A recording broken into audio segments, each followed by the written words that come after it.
Welcome to God Pods, faith conversations from Boston College's Church in the 21st Century Center.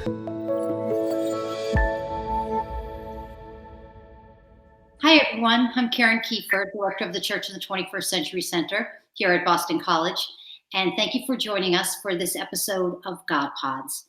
We're going to be talking about the Catholic parish, taking a look at the landscape, the trends, some impacts, some ideas, and what's next. And who better to do that with than my friend, Dan Cellucci, who is the CEO of the Catholic Leadership Institute. Dan, I'm so happy you're here to just... Oh, Karen, thanks so much for having me. It's great to be here. I'm honored to be a part of it.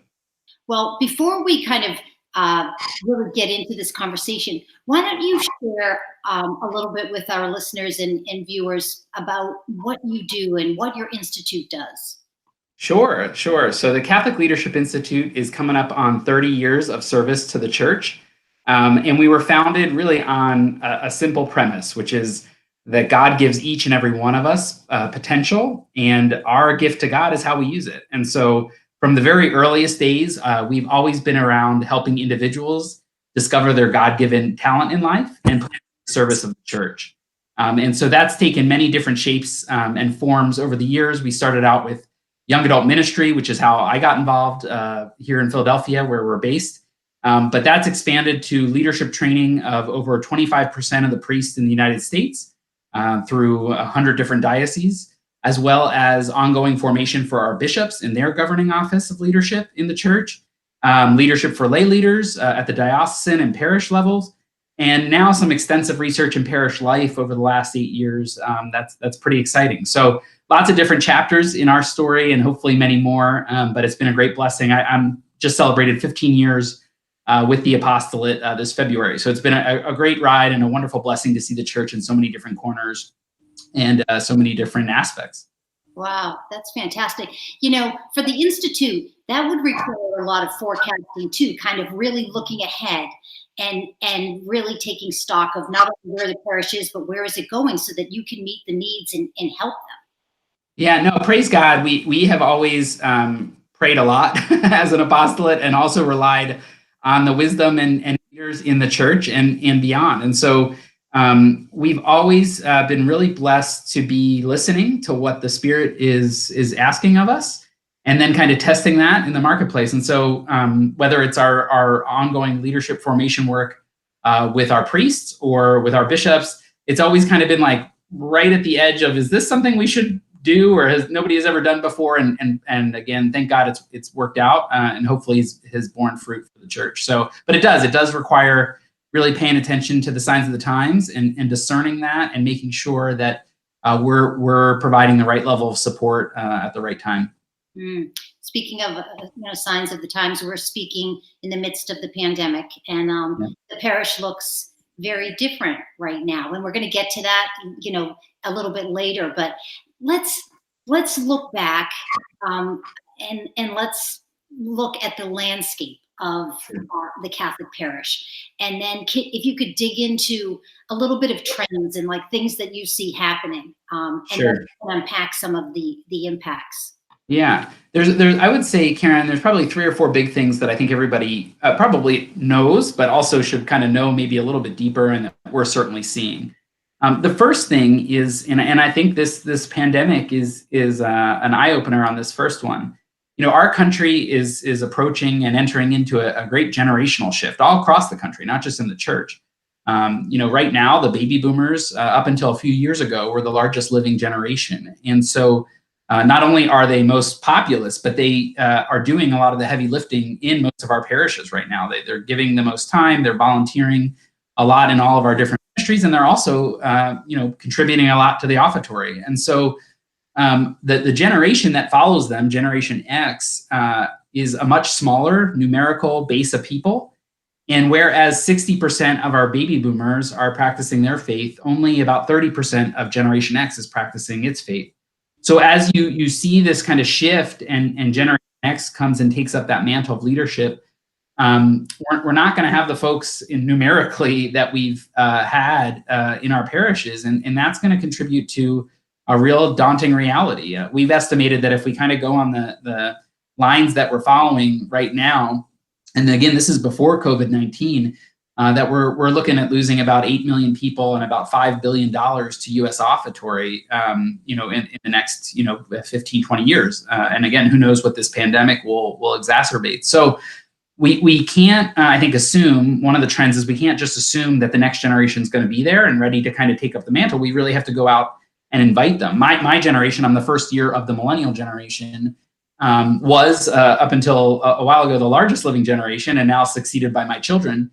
But again, our faith practices are looking more like Gen X than they are baby boomers. So there's opportunity now with millennials and Gen Z, but we can't wait for that opportunity. We got to really seize on that. So that generational shift, I would say, is one big landscape trend that I think really is huge for our parishes. Another one that I think is really important is our difficulty in passing on the faith. Our Catholic schools, our religious education programs, a lot of really good work and good effort that has gone in over the years. Those are based on, those institutions and structures and approaches are based on a set of assumptions that are no longer necessarily true. The Catholic school was never meant to replace what I as a parent do. It's really meant to augment it. But if our parents aren't real confident in their faith and then they're not passing it along, we can't, put that all on our school principals or school teachers. And they're finding a harder time. And likewise, the same is true with religious education programs. So we're seeing that as we look at our research and other research that's out there from Pew, that belief in things like the Eucharist or the teaching authority of the church, those things are suffering not only from recent crises, although those certainly play a role, but also just this kind of not adapting or evolving our structures to meet kind of the current reality in passing on the faith. The third big kind of landscape trend that I would point to is leadership. Our research would show that a parishioner in the United States is 11 times more likely to recommend their parish if they like their pastor. Look, CEO of Catholic Leadership Institute, I believe leadership is really important, but 11 times, it dwarfs everything else that's out there. And I think that's unhealthy. Our parishes are our communities. They're not based in one man. They're based in the Lord, and they're based in our communal responsibility to each other and to the faith. And so I think we need to really work, and this is some of the stuff we try to help pastors with, that real authentic co-responsibility and delegation to the laity, so that we have greater ownership over our faith and we don't put everything on Father's shoulders. And lastly, I think just all of the different trends that we're seeing. This crisis that we're in with COVID-19, some parishes doing much better with new means and new methods than others, and ready for something like this versus not. So all those things I think are coming into play and have both big consequences and big opportunities for our parishes in the United States. You start to think about declining vocations. So, that's hitting at the parish level. Then you're thinking of declining sacraments, young kids that simply aren't making their confirmation, or maybe not even their first Holy Communion or reconciliation. And then, of course, marriage, sacrament of marriage. It's just, there are so many challenges. And I just, do leave it to the hope of the Holy Spirit, that we can kind of move things forward. And then, of course, in a beautiful way, the gift of Hispanic Catholicism, and the multicultural parishes that are booming, so they're our future. Yeah, well, and I think one of the things that you mentioned kind of the Latino church, and, we just finished the Encuentro here in the United States. And one of the big blessings I think that we can take as a universal church from Latino church is this kind of appreciation for the journey. I think in our Western kind of American culture, we're very, I know I am very results driven. What are we doing right now to impact what, bottom line. And I think what the gift that the Latino church in my experience has always brought to me and reminded me of is that there's value in the process. There's value in the journey. And I think that has special ramifications for our church. I think, when in our research of parish life, it's not necessarily one particular program or service or initiative that's the silver bullet. It's really a culture of appreciation for different gifts and talents, and of patience for things to unfold, but also a constant walking forward. And I think that was certainly the spirit of the encuentro, and certainly I think one of the lessons I took out of it. But also an appreciation for in religion as a generational gift. And and honoring that kind of handing on the faith. I mean, I'm not saying it's across the board that happens with young people, but it's certainly very much a part of their tradition in the way that Yeah. they practice. Yeah. Yeah. No, for sure. It's beautiful. I'm obviously grew up in the 60s and the 70s, and aside from my parents, like the parish raised me. It was just so central, and just having 4 daughters now, between the ages of 25 to 19. Then they don't need parish. Yes, do they go to church, and do they practice, but they practice in their own way, and that's really challenging. Really, Yeah. and frustrating as a parent. No, it is. And I think one of the things that I would lift up just kind of made me think of what you mentioned. And certainly I think about it with my own children. But, I'm not sure that when we look at the millennial generation, and certainly Gen Z especially, I don't know that it's that they have outright rejected religion or faith. I think it's that in the best sense, they've never had an experience of it in many cases. And so I think one of the things that I've learned, and that I would certainly implore everybody else to kind of keep in mind, is sometimes we make assumptions like they don't want it, or they don't need it. They might not even know what it is, and so they're not necessarily making a conscious decision to move away from it. They've just, either their parents or down the line, it just hasn't been passed on and talked about. And my parents sent me to a Catholic school. They brought us to mass every Sunday, but I would say I think we didn't really talk about it as much as a family. It wasn't that it was kind of a part of Sunday, and we did it, and it happened. And I was blessed, though. I had grandparents who did talk about it. I think when I look at some of the variables for me, as opposed to maybe some of my friends, I really do point to my grandparents kind of really articulating and making it more an everyday part of life, that I could appreciate it and yearn for it. I do think also we'll talk more about COVID-19, but I think there might be a moment for us to reclaim that a bit in this global crisis. So. Yeah, let us hope. I thank you for bringing up the power of the grandparents. Yeah. And sharing their stories and sharing their faith. I mean, they might not be going to mass with their grandchildren for whatever reason, but they can certainly tell them how much their faith means to them, and Yeah. that's a strong influence over them. And working at Boston College and talking to a lot of young people, it really is beautiful how they speak about their grandparents, and their love of their Catholic faith. Yeah. Well, and going back to the multicultural reality of a lot of our parishes, a lot of different cultural communities, they are having more blended communities, blended households, in the sense that in many cases, just out of necessity or out of desire, grandparents are living with families and helping in the childcare and helping in raising their grandchildren more and more. Again, some of that is out of economic reality. Some of that is out of cultural appreciation for grandparents. And I think you see in those communities that continued fostering of the faith, and a really important role for grandparents that I think we can all lift up. Going back to your comment about the generational shift, and then also maybe some young people haven't grown up with the tradition. Yeah.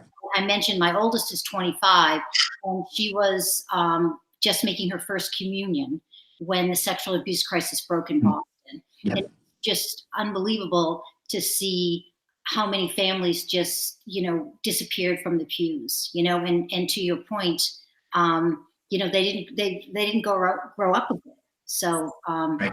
they don't think they need it. But then, so you've studied and researched parishes for so long, and worked with so many parishes. Like, what makes an effective parish? Yeah. Good question. Well, and I'm sure there's a lot of people over my pay grade who could answer this better, but I think we have been on this quest to try to isolate some of the things, because what's interesting is our research, our formal research, I would say certainly we have 30 years of anecdotal or field research that we would point to, but our formal research began about 8 years ago, and I think to date now we have one of the studies on parish life, probably in the country, maybe even in the world. We have over 1,000 parishes that we've surveyed parishioners, almost 250,000 parishioners in the United States and Canada. And so 30 some different dioceses now. And we asked parishioners about their feelings toward the parish and what's helping them engage with the parish. But we also ask about where the parishioner is in their faith life, so we can get a sense of who's responding. It's translated into 12 different languages, so we're getting a really wide swatch of who's coming to Mass.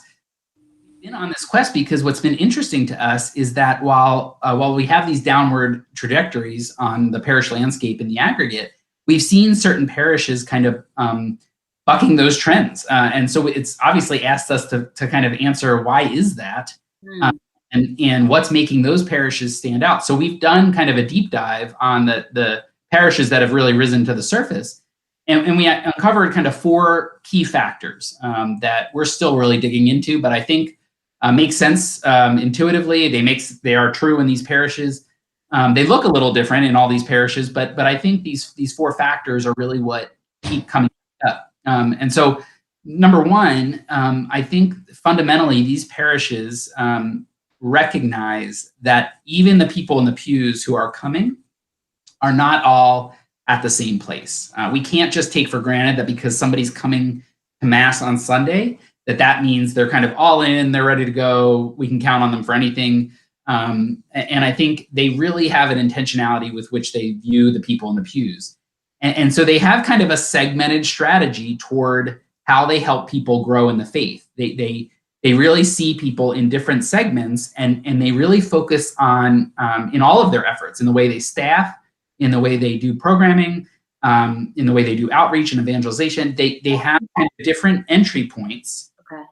They meet people where they're at, and then they help them take that next step. But it's kind of a shared understanding of looking at your community and really being in touch with where they are, who they are, and what they need, and not just kind of a one-size-fits-all or throwing spaghetti at the wall. Now, that's hard to do for parishes because really hard to do. It takes a lot of thought. It takes a lot of sophistication. But we've also seen it kind of, it's not necessarily always so formal or technical. Sometimes it's like an intuition that has kind of, it's really important though, because I think that's a gospel message, is kind of meet people where they're at, right, and move them along the journey, right? But that takes time. It does, and patience is the other thing. That's right, Karen. I mean, you can't, you're not going to have overnight, instant success. And also, it's really a kind of one-to-one ground game where you're really being very mindful of that one-to-one outreach. So, but that's huge. That's been a huge factor. The second big one, which is near and dear to our heart, is a really healthy culture of shared leadership. And so, certainly, the pastor has an important role, and he exercises that role, and he understands that role. But he shares that role, responsibly and authentically. And so, whether it's, if he's blessed to have a big professional staff, great. But even if he's not, he gives the same care to those key volunteers and key collaborators of really pouring into them, supporting them, being behind them, and forming them in a shared vision for this community, and then stating and articulating that vision for the future. So a lot of the work we do is helping parishes really articulate that and set some goals for the long term, so that they can kind of move toward that and see progress. So that shared leadership is a really big one. The third one is excellent and intentional celebration of the Sunday Mass, of the weekend experience, right? Hymns, homilies, hospitality. You're going to gather 90% of your people who are coming on those opportunities, hopefully, in any given weekend. And you want to make sure you put your best foot forward, not only for customer relations, but also because we say it's the most important thing we do as Catholics. So why wouldn't we put our best foot forward? And so certainly that's preaching and father or deacon preparation for that. Certainly that's the hospitality, and not just having a welcoming committee, but again, a real culture of hospitality. And then quality music, and we haven't seen just one style of worship that is again the answer. What we've seen is regardless of the style, it's done well, it's done intentionally, and everybody knows what they're doing. And it's, as I said, it's kind of they put all their eggs in that basket in some ways to make sure that it's a really quality experience. The last factor I think is the hardest for us to get our hands around. As Catholics, and it has the most, I think, also diversity in what we've seen parishes, how they've been really creative with it. And that's having this sense of a missionary impulse, like it talks about, which is a realization that, in canon law, a pastor and a parish has care not just for the people who come. We have care for all the souls in the territory. Literally, every single person is our responsibility. That's how we're supposed to look at it. And so we certainly need to feed those who come, but we also always have to have an eye towards those who are not coming and those who we haven't reached yet. And so the parishes that we've seen that are bucking these trends really have a good awareness of where they are located, this time and this place. If they're in the inner city, they understand that, and they're very tuned into the needs. If they're in the suburbs, they understand that. And so and they really imbue that in their people, in their outreach. So it really fits the location and honors the people who they're trying to serve. And they kind of recognize that coming to church is only half discipleship. The other half is going out and making disciples. And these parishes do that in some fun and creative ways. Thinking about those markers, for an effective parish, it also really begs the question, sometimes an effective parish is only effective for so long, right? Maybe it's the pastor, but then now there's, 2 or 3 parishes that are merging, and now the pastor is moving here, there, and everywhere. Or in my case, in our parish, we had this magnificent pastor who was with us for 10 years, and he was so good at what he did. And he reminded me, like, he went out into the community, he went to the high schools, he saw need, and he was there, and he had great homilies, and he was so open to leadership and just so welcoming and bringing people in. And then what happened is they moved him to another kind of triage parish after time was up, and then what happens, and so then you start to lose people, and then the cycle begins again. Yeah. Oh, I mean, and this is another, that 11 times factor is what you're describing right there, right? And so what we're trying to do is look at, and what we did in our research was try to actually, in some ways, look for the parishes where, and I say this with kind of all respect and charity, where the pastor wasn't the most dynamic kind of superstar, guy, and in the sense that, because we were looking for models where it wasn't all on his shoulders, and because it really should be on our shoulders too, right? And so and we found some of those. It was interesting. One of the parishes we researched, again, not necessarily an overly dynamic, charismatic type of pastor, but one of the things all the people recognized when we did some focus groups and interviews. This is in the inner city. They said, we see him walking around the city block that the parish is on and picking up trash.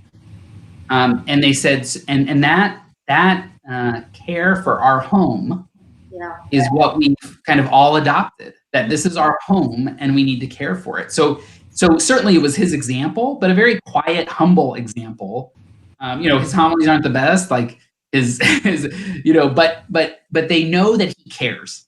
They know that they care about him, and they care about their community more because of that model. And so now it's become kind of a community value.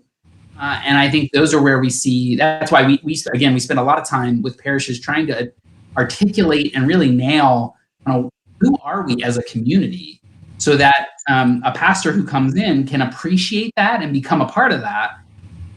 It's not just who is this guy and how he defines our community. So let's talk about transformation in some of those parishes. And you're working with the parish, they have lots of challenges. Like, how long does it take to revitalize a parish? I know every parish is different, but Sure. Can you share with us maybe some stories of that transformation? Just curious. Yeah, absolutely. And it's been, we've been blessed to work with so many parishes in so many different settings and in so many different ways that we've gotten to work with them.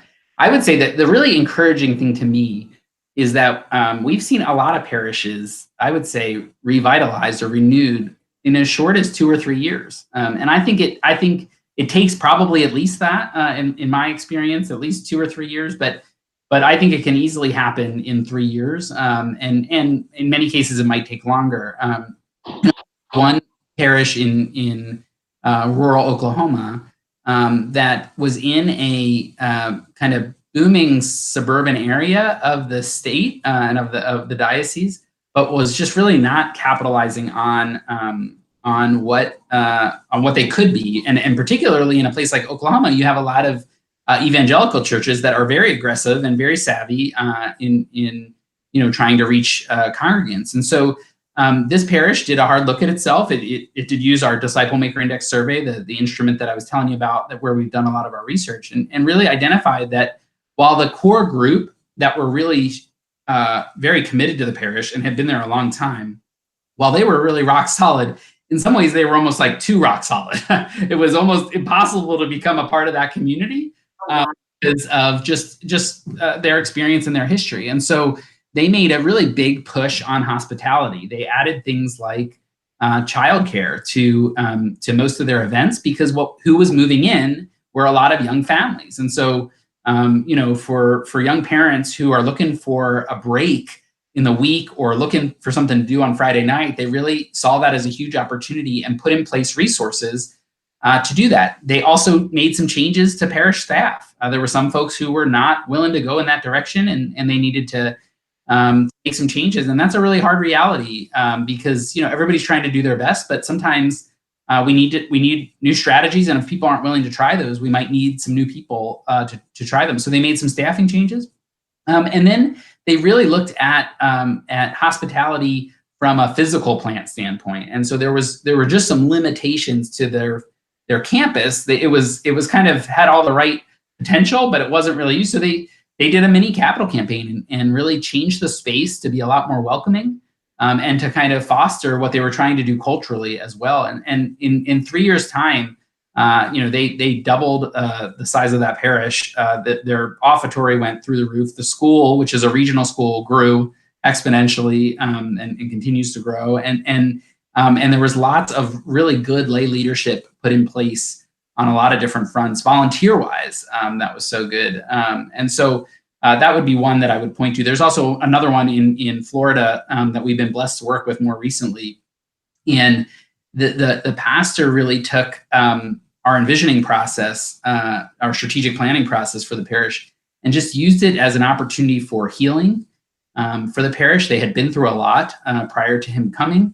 But what he did was he really rooted their strategic planning process in listening and in praying, and imbuing in the culture of the parish this idea that this is a journey, and that we all got to be on it together, and we all got to pray together, and we all got to listen to each other.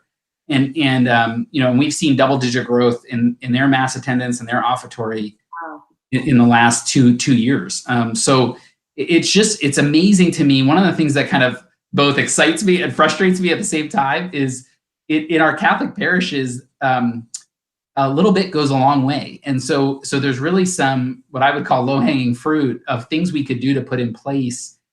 Simple things like, Karen, and I'm sure you've heard this, but like a young couple calls your parish office looking to get married. And in most parishes in the United States, what are they greeted with on the other end of that phone? Are you registered, right? And maybe we could start with a nice human response like, congratulations, that's great that you're getting married, right? Yeah, just celebrate the moment, right? And so I think that, sometimes we just lose sight of how those little things go so far in creating a culture or dismantling a culture. I mean, I also think about, I try to tell pastors a lot, the most valuable thing they might do in a week are actually funerals. And it's my hope and prayer that they recognize that their care and the parish's care of those folks during that difficult moment is just so important to somebody's experience of the faith, right? Going back to what you said about young families and investing, in the care of young families. Think about it.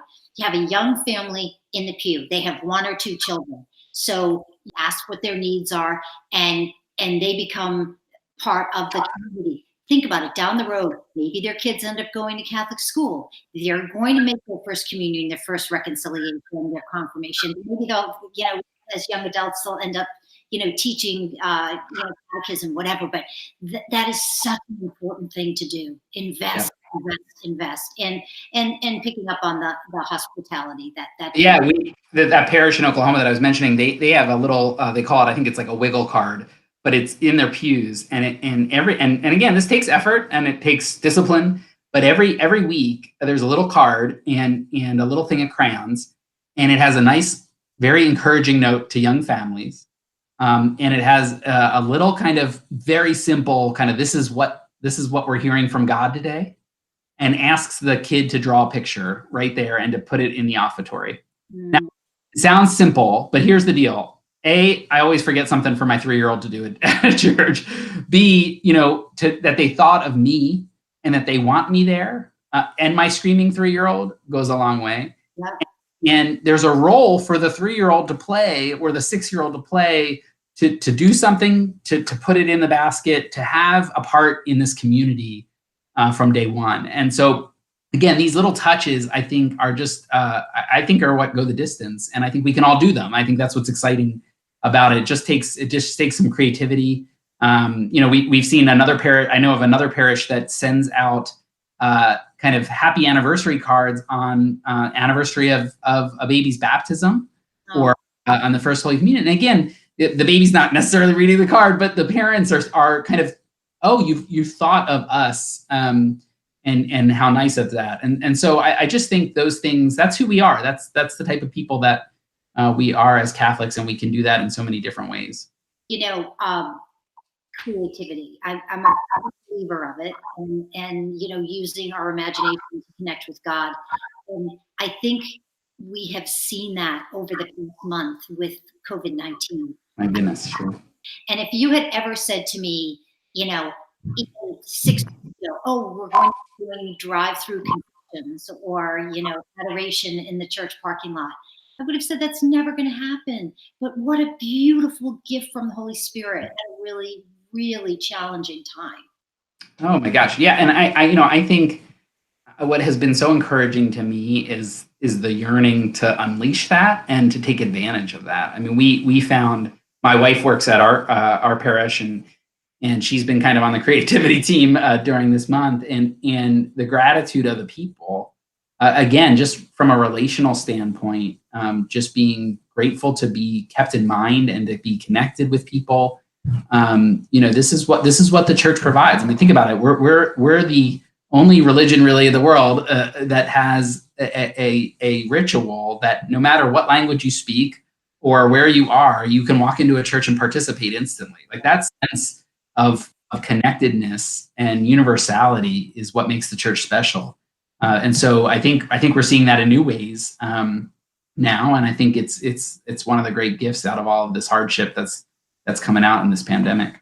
I wake up every morning and I'm searching for all the new ideas that are out there, in a beautiful way. Like, I think about the pastor in that French parish who basically said to all his parishioners, send me a selfie of yourself and print it out, and then he tapes the pictures of all his parishioners on the pews because obviously they can't be at church. I mean, that was just brilliant and beautiful and welcoming and also contagious, because now other pastors are doing that. Right. That's right. And masses and I think the other beautiful part about that is that it seemed to me, at least from what I read and followed the news, are very authentic. And I think that's when people, again, talking about the millennial generation earlier, we did a lot of study on that for one of the sessions we were putting together for bishops. And the millennial generation, they're looking for, 3 things. And I think we're all looking for this, but I think particularly this next generation, if you will, of leadership, looking for authenticity, right? And so our crises in the church that have happened have really taken a stab at that in a big way. And it's really important that our leaders, whether they be at the parish or at the diocese, whether they be clergy or lay, are really authentic in being that witness. They're looking for relationship. I mean, I think what's so interesting is my kids, who are, we're pretty protective about the screen time, and now they've been on screens, for a month because of learning in school and stuff, and they're tired of screens. Yeah. Like they want their friends back, and I think that yearning for real relationship is certainly what our young people want. And again, we know relationship in the church, right? We're all about relationship and impact. The third thing millennials want is impact. And again, who has better impact or potential for impact than the church? And so I think we really have to lean on our strengths and what's core to who we are as a faith community. And I think that's gonna be the best remedy for everything. Yeah, I know. In my conversation with a lot of students, like, they want to be part of something that they can still put their mark on, and they're trying to feel out what that looks like, and maybe this is what that looks like, but I also think too that during this pandemic, there's just this need, that we realize that we need each other, and we need God. We need God's protection and God's healing, and the need is there, and for everyone to see and to feel, which again is another grace. Well, it was interesting to me. My wife and my staff were laughing at me because I love the movie Sister Act 2, so I'll just put it out there. It's a classic movie. And anyway, there is the last song of that movie. You should check it out if you're home looking for something to watch, everybody. But there's a beautiful rendition of "Joyful, Joyful" at the end of that. And a niece of mine, who I would say is not necessarily particularly close to the church. She's kind of like a lot of folks in that kind of post-college age. But she sent me a video of two different pop stars singing that song on Instagram. Each of them, I think it was like Pink and somebody else, but each of them had millions and millions of followers watching these folks sing a song of joy to the Lord. And it was very authentic. This song means something to them. And so I just think, it's not, to me, it's not coincidence that in a moment of difficulty where people are kind of forced to rely on what's important to them, that folks are singing about the Lord and putting it out there to millions of people. And I think that's beautiful. And so I think we shouldn't be afraid to do that as parishes. We should be authentic about it, about the way that we do it and the way that we can do it. Yeah, and you had mentioned in one of your articles about the church suffering from attachment, anxiety or attachment disorder. Yeah. And I think, you can talk about just a little bit, but there's such a spirit of openness now that we're not attached to anything except each other. And God, and that's a beautiful thing. Yeah, well, I know you're right, and I think it's one of those other landscape factors. We've been kind of trained and formed to be about our parish, right? We have a joke here in Philadelphia that, like, if Jesus were come to the neighboring parish, I wouldn't go because it's not my parish. We've been so trained and formed to be about our parish in some good ways, but in some bad ways, that any time we seem like something's being taken away, whether it's a mass time or something, we can go ballistic. And certainly there's one of the things we do in our leadership training is to help parishes and pastors and bishops understand that there is a certain respect and dignity that you have to give to change and help people through that. But at the same time, we can't always go about the same way that we've been doing it. And so, think about that. How many parishes would have never thought about changing their mass time schedule? God forbid, And it's like, I know I would speak for myself, like, I would be grateful for a mass at any time of the day now, and I'll make it work. And I think, what we've seen and had the blessing to see in our work is that, we've been places in the world and even in this country where a Catholic could go 3 weeks without mass. And that's not based on COVID-19. That's based on availability of a priest or geographical distance to travel. And now we're all kind of facing and experiencing that. And I think I hope that we will emerge from that with an appreciation of what is really most core and important. And can we have some more flexibility around the structures that they as Pope Francis says, that they kind of meet the missionary need, and we don't just look at them from a self-preservation or maintenance standpoint. And hopefully too that it'll change the way that people look at prayer, and again being open to what that looks like. And I think back at our parish, Monday nights, there's 6 women that pray the rosary, and now we have these movements online and on Instagram. I think of one Hail Mary at a time, where they're trying to get 1 million people to pray the rosary. Yeah. On social media. How beautiful. I mean, we could do a whole God pod, Dan, just on parish life and social media, but Yeah. we don't have time for that. But tell us a little bit more too, about your project, called for more, because I find that fascinating.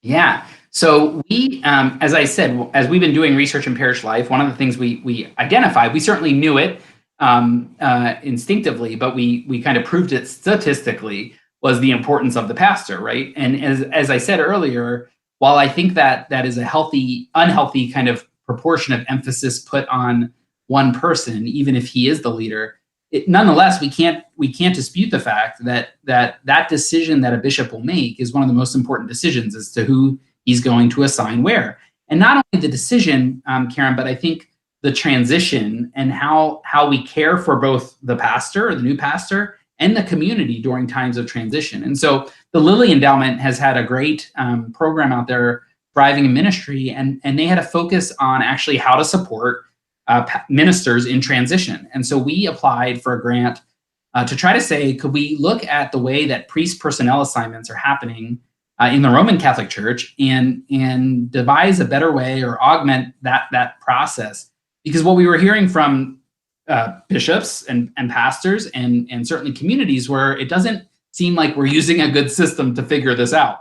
And certainly there's a lot of good thought and a good effort that goes into it, but the reality is it's not very sophisticated, and it's often done in a somewhat emergent or urgent fashion because somebody gets sick or somebody's removed, and that's life, and we're limited by the number of vocations. But our quest was to say, could we help the priest understand himself better, and could we help the community understand itself better, and the bishop understand both better, to actually see if we could align gifts and talents with needs of community a little bit more. And so we have some brave dioceses piloting it with us, and our goal is to pilot it in 15 different dioceses. We have our first 4 or 5 kind of lined up and undergoing it literally as we speak. And all those priests are going to take an inventory on their gifts and talents and do some reflection about their passions and perspectives on ministry. And then we're doing a deep dive on all the parishes in those dioceses. And then we're building some technology that will help us kind of look at alignment and possibilities, not only to say who might be the best fit for this assignment, but also if Father Dan is going to be moved to St. Mary's, what does Father Dan need by way of support in order to be effective and fruitful in his ministry? And for him to really understand St. Mary's before he gets there, at least in some way. Can we help them? Because what we hear from a lot of pastors is they walk in and they have no information, so they're kind of flying blind. So of course they kind of do things that irk people and get people, freaking out about different things. And what we're trying to do is build self-awareness for the priest and build community awareness for the community and the priest, so that we can help in that transition. So we're pretty excited about it because, again, it's not ever really been done to that level, I think, in the church before, and we're hoping to learn a lot.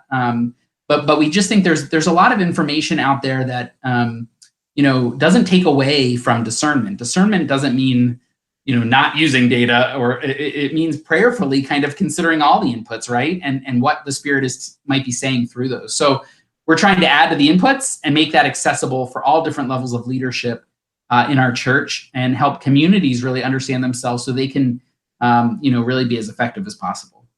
And so for people listening to this God Pod, or that might be interested or want to learn more, they can find out more information on your website. Yep. And then also, this is did you say a 5-year process or a 4-year Yeah, project? our Lilly grant was for 5 years, and we hope to expand it beyond that part. But the pilot is a 5-year pilot, so our goal is over 5 years to reach about 15 different dioceses. So we're kind of going to add and refine as we go. And I'm grateful for the folks in Lansing and Tulsa and Milwaukee and Savannah. I just want to call them out there because they're brave enough to try something. And I think Right. to those priests and bishops and lay leaders, I give them thanks, because I think, trying different things, trying new means and methods, and working out the kinks and not knowing how it'll work, I give them a lot of credit, and we're grateful to partner with them. But yeah, people can go to our website, catholicleaders.org, and send an email to info@catholicleaders.org, and ask any questions that they have. I love to respond to those. So certainly welcome any questions or requests for more information. That's great. You've worked with so many different parishes, and of course, there's a tremendous focus on young people, and they are the future of our church. And have you come across any surprises or any programs or anything that parishes are doing for young people that's really working and serving as a catalyst to get them, back into the pews or practicing their faith? Again, just curious. Yeah, it's a good question, because I think I would tell you, Karen, I think we talk about young people a lot. I'm not sure we actually focus on them a lot. And I say that to say, if we look at our Catholic schools or religious education programs, again, a lot of really good people working very hard, but I'm not sure we've adapted those models very much to try to kind of meet learning needs. So I would say the thing that I find that seems to be bearing the most fruit, and I'm looking to get quantitative data on it, but I would say kind of qualitatively, I think family-based formation and catechesis and evangelization, to me, is what makes the difference. And the reason is because our parishes and our schools, as I said earlier, they were never meant to replace the family, right? And so they were always meant to support all of us and our families. And so I think what we have to do is help families be families. And I think part of where the church, the institutional church, falls short sometimes is that we try to make the family like the institution, as opposed to the institution like the family. And I think the parishes and dioceses that I've seen really kind of hitting it out of the park are the ones that kind of really adopt that if you're trying to reach young people, that family lens of saying, kind of what are all those stresses and what are all those demands and what are all those barriers and what are all those opportunities, and what do families look like today? Because they don't look like what we thought they used to look like.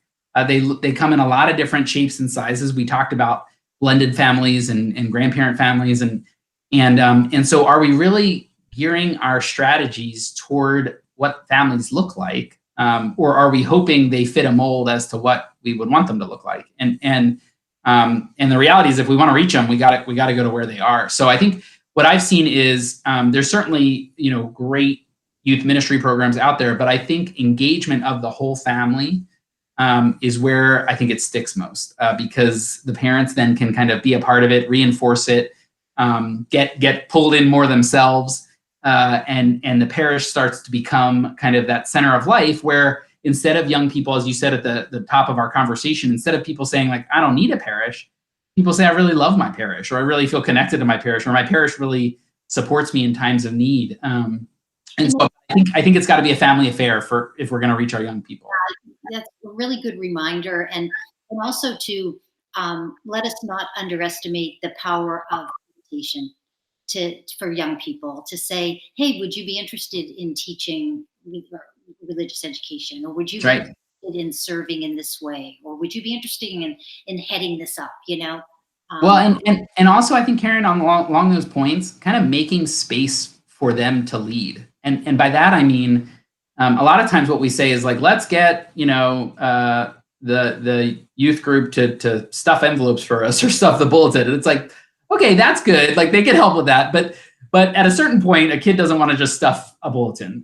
They want a chance to be creative, and so it's like we have to we have to be responsible, but we also have to give some room for them to bring out creativity, in us. I heard an interesting story of a corporation back when social media was like just starting, and this big huge corporation who had millions and millions of dollars to spend on a digital strategy. They basically got like 20 college students, gave them an internship, fed them a bunch of pizza, and told them they could put the company's name on their resume, and told them like, here's your sandbox. Now go to town. Whatever you want to do, go to town. Stay within these parameters and just be creative. And that's how they launched their social media kind of outreach. And I think we could do the same with the church. I think that our young people have so many talents, and I think I think what you're seeing again in this current environment with the pandemic is people are kind of unleashing that creativity, and we're kind of, us old people are kind of catching up. But I think we could use a lot more of that, and I think they could have a meaningful contribution in the church if we're willing to step aside and let them lead now, and not just presume that they're going to show up, 20 years from now when it's time for them to lead. That's right. That's right. Well, as we close, and we look ahead, we obviously love our church and just cherish the parish. And as we look ahead, what's your hope for parish life in the church? Yeah, that's a good question. I would tell anybody who's listening, and particularly now, that there is no question in my mind from what I see and where I go that the parish landscape is going to look different in the United States in the next decade or so. I think some of those shifts and trend lines that we talked about are going to happen. We can't, it's life. We can't stop all of them. And so I guess what I hope for the church is what the church has already outlined, which is, which I always find interesting, is that in canon law, the parish and the church building aren't connected. They're two separate things. The church building is one chapter of canon law, and the parish is a whole nother, because the parish is the people. The parish is the community.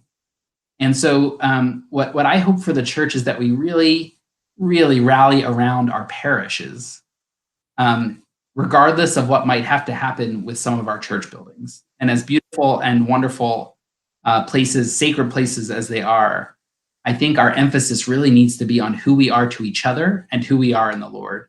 And so I think if we're spending all of our time worrying about the temporal, what happens to our building, what time is the schedule, this building, that facility need, whatever, I think we're missing the opportunity to invest in our community, in our culture, in our prayer life, in our invitations, and in our next generation. And so my hope is that we really understand the wisdom of the church in saying the parish is the community of people, and how we care for each other, and how we invite others to be a part of that community. If that is all about from this current crisis of just being in relationship with each other and how much we need it and appreciate it, I think we'll be a much stronger church, and we'll have much stronger parishes that will be able to sustain those church buildings in the future.